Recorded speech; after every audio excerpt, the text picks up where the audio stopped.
This is a concept to help you develop series or techniques to exploit your opponent. I usually use this concept to make series and techniques when I'm outside of the fight though, as it's more difficult on the spot. Then I drill it solo and paired, so that when the fight comes, I have a specific preset of movements I use and a specific series to exploit the movements of my opponent that I triggered them to do. This concept can be used to develop movement control over your opponent inside the fight, but it's also a complex concept to be thinking about on the spot. I found its best use as a thinking tree when making a series aimed to put my enemy in complete obedience, but there are a lot of other ways it can be used as well. In the example that's showing, the target is the foot and the sword is the weapon we're dealing with. Targeting the foot in this case is an easy way to help you understand the concept. While foot shots may be less martial in this example, they help show my point because of the extreme distance between the dagger and the foot. The main breakdown of this concept is you want to make their defense, aka their weapon, go farther away from your target and make them bring your target closer to you, while at the same time making their last form of defense have to travel too much distance to stop your attack. On top of this, you should be tempo locking their weapons and your target, which usually happens if you did what we had just previously talked about. So essentially there are several goals of this concept that must be met to make it perfect. The first goal, make the weapon that's closer to your target move further away from your target. The second goal, make their second weapon have to travel too much distance to stop your attack. Your third goal is make your target come closer to you. The fourth goal is we're going to tempo lock both their defense and the target. Even if we don't reach all four goals, combining several still gives us a massive advantage.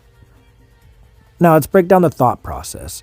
The thought process when we're developing techniques or series that are using this concept is first we need to figure out which weapon we want to deal with of the opponent. This is because the target we picked is actually based on the weapon we want to deal with. We're going to pick the easier victim. So let's say that his sword is easier manipulated than his dagger, or his sword's easy to beat offline, then we're going to target the sword for this instead of the dagger. Second, we're going to pick our target. The target we pick needs to be somewhere their second weapon can't reach in time. The third thing we need to be thinking about, figure out what way we want to deal with the weapon that forces it to move farther away from our target. And fourth, we have to figure out how to get them to move our target closer to us. The thought process can be different however you need to understand it though. Maybe you pick your target first or deal with the threat first. The important thing is that I've really just provided a blueprint here and you want to just keep the main goal in focus because achieving the goal is what's most important, but you can make the process your own. Next up is a further breakdown on each goal and some things that we should consider. So for the first goal, we want to figure out which weapon we want to deal with first. You need to consider whether they main sword or dagger. This can change which weapon you want to deal with first, and which weapon you want to go further away from the target. You need to consider if they parry or do things with one more or less, which one's attributes are weaker or stronger, or what movements and patterns they tend to do. Also what movements they are stronger or weaker at. It's easier to convince someone to do a movement they're more comfortable doing, but it can also be a great idea to force them into a movement they're bad at.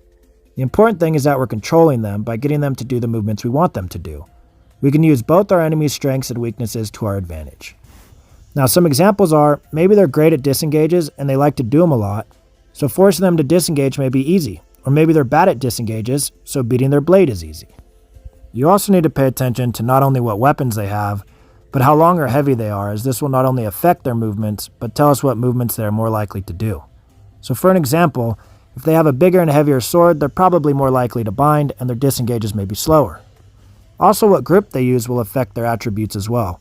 For example, thumb grip can be better at disengages, but weaker in the bind. Or two-finger grip can be stronger in the bind, but not as mobile for cuts.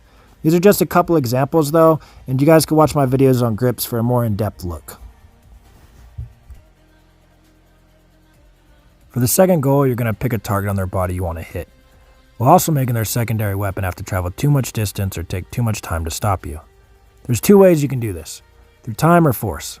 I'll give a couple examples of each. Let's start with time. Some examples include too much distance to travel, due to simple distance between their weapon and your target, or you have them locked out. Other examples include a tempo locked opponent, due to feints or other means, or even something as simple as a retreating blade. Force can be broken down into things like beats, captures, or blade manipulation. Goal 3. Deal with the weapon in a way that makes it move further from your target. First, something you need to consider is you don't want to deal with the weapon in a way that's also moving your sword away from the target. For an example, if you were to false edge beat their sword upwards, their sword is getting further away from your target, but so is yours, so you want to be careful of this. Now, some ways on how you can get their weapon to move further from your target. One is attacking their weapon in a way that if they go to recover it, it'll move away from your target. Some examples of this are, if you beat their sword downwards, they're going to want to bring it back up to recover it. Even if you just gain over their weapon and they fight you in the bind and you leave the bind, that can move their sword away as well. Another way is if you gain their weapon and they disengage, you're controlling the direction that they move their sword. Some other ways are, if you feint their weapon high, their weapon comes up further away from the foot, which is our target in this example. If you false attack and they go to riposte with their sword, it'll move their sword further away from your target, which in this case is the foot. At the same time, it brings their foot closer to us as well. Another good way is forcing them into a cut. You really just want to think about how do you need to move their sword in a way that you control the outcome in the direction the sword will go. Even if you go to gain the weapon from the bottom up, a lot of times they will pull their sword up to avoid your take. Now there's a lot of different options, so go ahead and experiment. What I gave you were just some simple examples, but the direction possibilities are endless. Meaning you could feint any direction you want to get the sword to move whichever direction you want away from wherever your target is. The fourth goal, get them to move the target closer to your weapon, can be one of the more difficult goals. But here are some examples of how it can be done. One way is if you targeted the foot and they go to retreat, a lot of times people will lift their foot up, bringing it closer to your sword. Another example is if you beat their sword downward and begin a thrust to their arm, then when they pull their sword back up, it brings their arm to your blade. Another example is if you bait them into an attack through false attacks, openings, or invitations. So to show this, you throw a false attack, he parries and ripostes. If your target is his leg, then when they lunge, they bring their leg closer. Same with the body. If you were to pull their sword upwards as you throw a rising cut to their arm, if they bring their sword back down to either cover or deal with your weapon, now that hand is getting closer to your rising cut. Another way is if you move their sword to the right while cutting to the left, you're moving his arm closer to the cut that you're throwing. There are a lot of ways to get the target closer to your weapon, whether it's specifically moving or manipulating their hand or body closer to wherever your sword is, or getting them to advance or retreat. A lot of the ways that you use to get them to move the sword away from your target can also be used to get them to move the target closer to you. For example, binding with them, beating, feigning, capturing, and luring are all ways to control the opponent and control their movements to get them to go where you want so that you can exploit it. Another thing to note is your sword position matters when you go to get them to move either their target closer to you or their weapon away. For an example is if I'm in a low guard and I'm using my dagger to pull his sword up, then a lot of times he'll fight me pulling his sword up and begin to pull his sword down because my sword is down lower, so he wants to cover it or deal with it. Versus if I go to pull his sword up with my dagger while I'm in a mid guard, a lot of times they'll pull their sword up and away instead of fighting against it, trying to go back down. So that's the gist of it. Now I'm going to show a series that I made that involves this concept that can help you understand how to do it easier.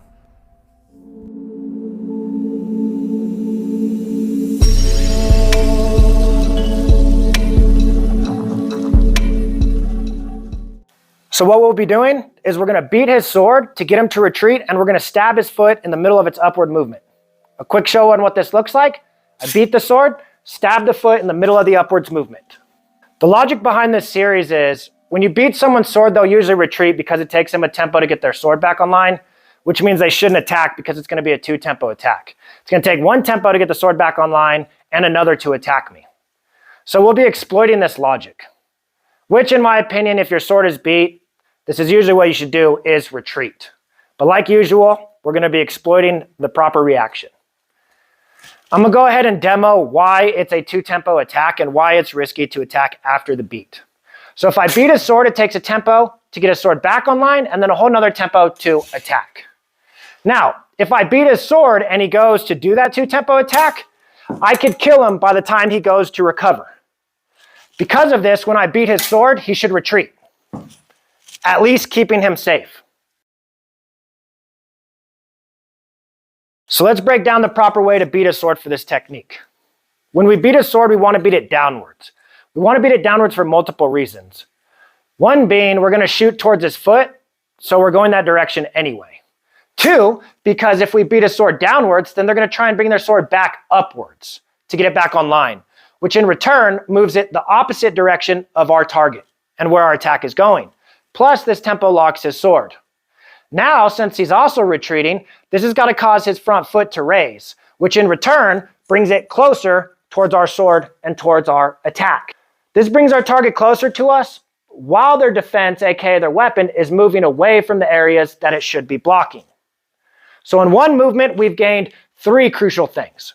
We've moved their sword defense away from our target. We tricked them to bringing their target closer to us. We've also tempo locked both the leg and their hand. Plus, the target being his lead foot right here, his defense has the longest route to travel to try and stop it. And in order to stop it, he would have to lean down. If he did lean down, we would just stab him in the head.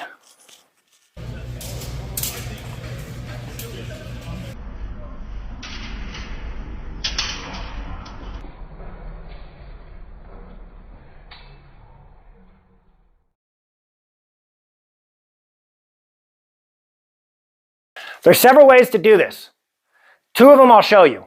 One, if he's in mid-guard, is we beat his sword, we continue our sword's momentum downwards. As his sword is going back up and he's retreating, we're going to stab to the foot and we're going to use our dagger to cover the new line that his sword's returning on from our beat. Usually when you do this, you want to do a good lockout of having both your weapons closing the side that the sword's returning from. That way he can't repost.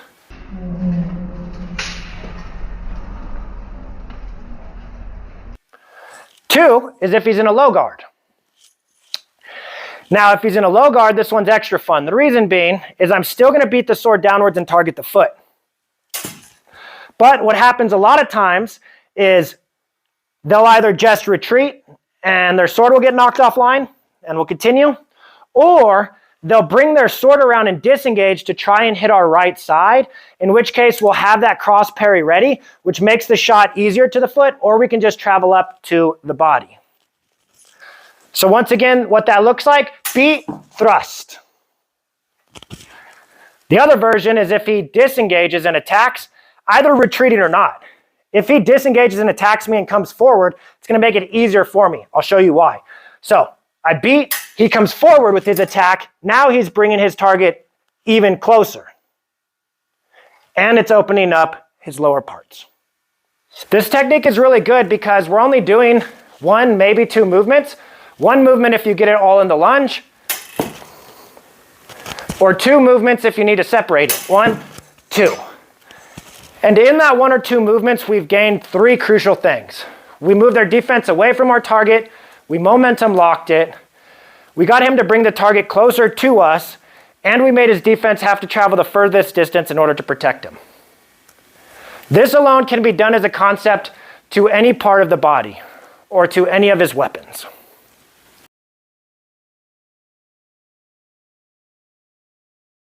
When adding an eye alignment to this technique, it tends to be better to be right eye aligned. This gives you a faster sword-to-sword engagement for the beat, and you're closer to their lead leg. A lot of times, when attacking to the foot, it's better to drop at the hips instead of leaning. This way you're less exposed. Also, don't forget to compensate for their retreat distance when you're throwing your attack. In this video, we just covered two series that actually stem from a very complex concept. If you break down the concept itself, we're not only dealing with their weapon, we're also getting them to move their weapon away from where we're targeting. And they're bringing the target closer, and their last option of defense is the furthest away from the target. We're also segment and tempo locking multiple parts of their body. You can use this concept itself in any way that you want to, and there's a ton of different options.